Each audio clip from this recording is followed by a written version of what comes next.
Couldn't find the off switch there. Good morning, everybody. I wonder if you have guessed what our assembly theme is for the rest of this week. There was a clue in the music, and there's a clue now in what I've just shown you here. It's a lantern, and it's a Chinese lantern. And that's because one of the dates that happened during our half-term holiday was the Chinese New Year. And I thought this week it would be perfect to sail away, or fly away maybe, to China to have a look at what happens in China for the Chinese New Year. Not just in China, but also in Britain too, for the Chinese populations of towns and cities who also celebrate the Chinese New Year. I also thought it would be fun to find out which year it is, because you'll remember that all of the Chinese years are named after animals. So I'll talk to you a little bit more about that tomorrow. But first things first, we need to do our geography. We need to figure out exactly where China is. So I'm hoping, I'll put my lantern down. I've got a world map here. There we go. I hope you can see. Now, I can't do this in reverse because, you know, I can't read upside down. I can't do things in reverse. My brain doesn't work like that. So I'm hoping if I turn my camera around, we can have a look at this world map. Is that, oh, there's a bit of a glare, isn't there, from our light. Would you be able to turn the light off for me? I'll see if it's going to be too dark. Just a second. Oh, it is quite dark. Could you open the curtain?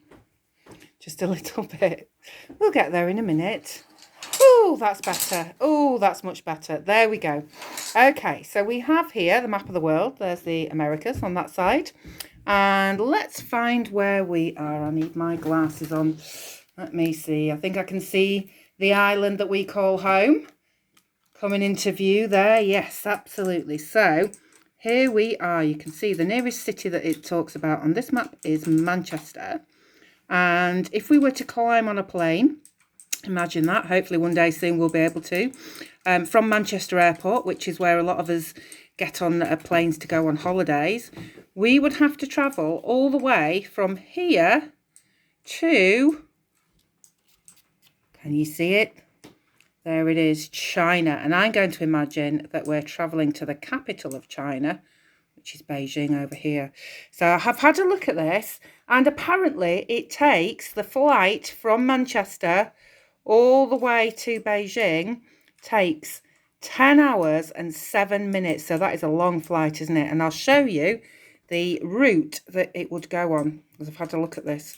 Here we go. So you'd fly from Manchester in a curve through the top of Russia and then down through Mongolia, finally landing at Beijing. There we go. So that is the route that you would take. And in total, if you, I know some of you like to have data, have numbers and things like that. The distance from Manchester to Beijing is 5,059 miles. Amazing. Let's turn this back to me. There we go. So there we go. Let's imagine we've been on that plane and we've taken that journey. We've travelled for 10 hours and 7 minutes, and we've arrived in Beijing just in time for the Chinese New Year. I love these lanterns. They're made out of a bit like a tissue paper with a tassel on the bottom. And I'm going to keep these. I've got a whole packet of them. I'll show you a different colour every day. And I think if we ever had a summer garden party at school or in my garden at home, I think these would look really lovely, hung on the trees as decorations. So I think now that we're in Beijing, in China, we should find out what happens at Chinese New Year. And I'll share this book with you. Here we go. Let's have a look. Happy New Year, because our New Year in Britain happens when December turns into January, doesn't it? It happens on the 31st of January, 31st of December, at the start of the brand new year, at the 1st of January. And we talked about that at the beginning of the year. But in China, their New Year starts around this time, somewhere between, usually in early February. So here we go. Happy New Year. Gung Hai Fat Choi. That's how you say it, I think. A little bit like that in Chinese. That means Happy New Year in Chinese. The Chinese New Year starts at the end of winter, in late January or early February. That's when new plants begin to appear in the garden and leaves are getting ready to open on the trees. Yeah, just like in Great Britain, seeing all those signs of spring. Farmers all over China plough the earth ready to sow their new crops. Getting ready for the party. Chinese New Year celebrations can last up to 15 days, but there's a lot to do before people can start enjoying themselves. Houses are cleaned from top to bottom. People decorate their homes with fruit and beautiful flowers. They also have their hair cut and buy new clothes. And it says there that oranges are bought because they're meant to be a symbol of good luck for the new year. Do you know, it reminds me of lots and lots of different festivals that happen at different times of the year, some cultural, some religious, and the getting ready is so important. If we think about Christmas, that period of Advent of getting ready. If we think about Diwali, all the days of Diwali when we sailed over to India, and there was a lot of getting ready as well, and it's just the same in China for Chinese New Year. Good luck, everyone. People write short poems on red banners trimmed with gold. They hang their banners around the house to bring blessings and good luck. Well, I think they are lovely. Really lovely. I love that red and gold. They're thought to be very lucky colours, two of my favourites. Some families hang pictures of the door gods outside the front door. They believe the gods will guard the house against ghosts and bad luck. Goodbye, old year. The celebration starts on New Year's Eve. All over the world, Chinese people turn on bright lights, families get together and eat a special dinner. Also interesting, isn't it? Because bright lights of one sort or another. Think about those diva lamps for Diwali. Think about Christmas lights. Festivals are often celebrated with lights and special things, including special food. In the north of China, people enjoy dumplings. In the south, they eat a delicious rice pudding. There's an old story in China about a horrible monster called Nian. He liked eating people up. That kind of monster. To scare Nian away, the people started banging drums and gongs and burning bamboo sticks. Chinese people make a lot of noise on New Year's Eve to keep the monster away.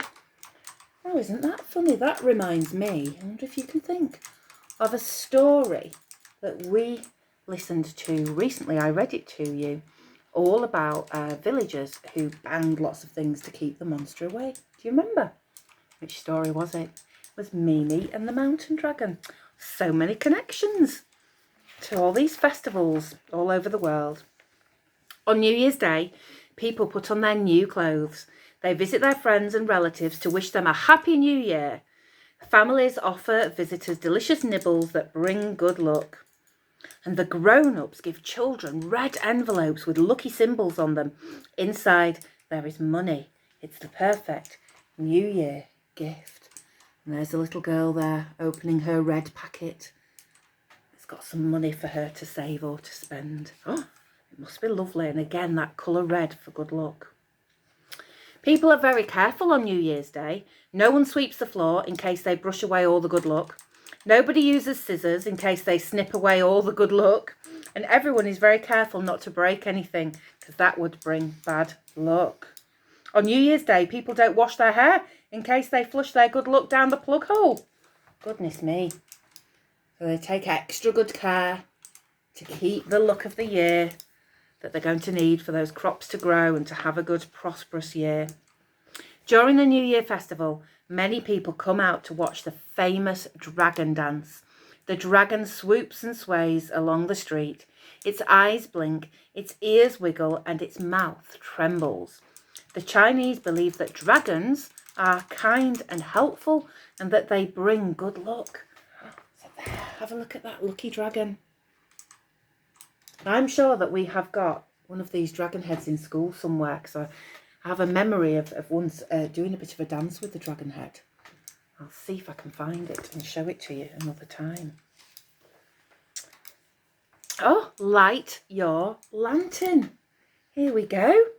On the last day of the New Year celebrations, people have a lantern festival. Paper lanterns are hung up everywhere.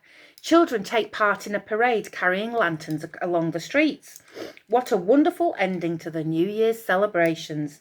Let's do it all again next year. Here's the children dressed in red with their lovely lanterns. And here's a street full of lit lanterns. Wow, that must be really something to behold. Looks like a fantastic festival. What a great book that's helped us to learn all about it. And then this last page just links through to what we're going to talk about tomorrow, because it says the years in the Chinese calendar are all named after animals. There are 12 animals in all. Find your birthday on our calendar and see what Chinese year you were born in. Okay, so I'm going to go through these and see if you know which year you were born in. You might be able to work out which year is your year. Okay, so these are a little bit out of date actually. I'll have to find because you were born after these years, I'll have to find a more updated version maybe for tomorrow. But for now then, I'll leave you with Happy New Year, Gung Hei Fat Choi, my attempt at Chinese again, and we'll come back to this theme tomorrow and we'll talk about which animal it is this year. So Happy New Year, everybody. Chinese New Year. Always good to know what's happening all around the world. Bye for now.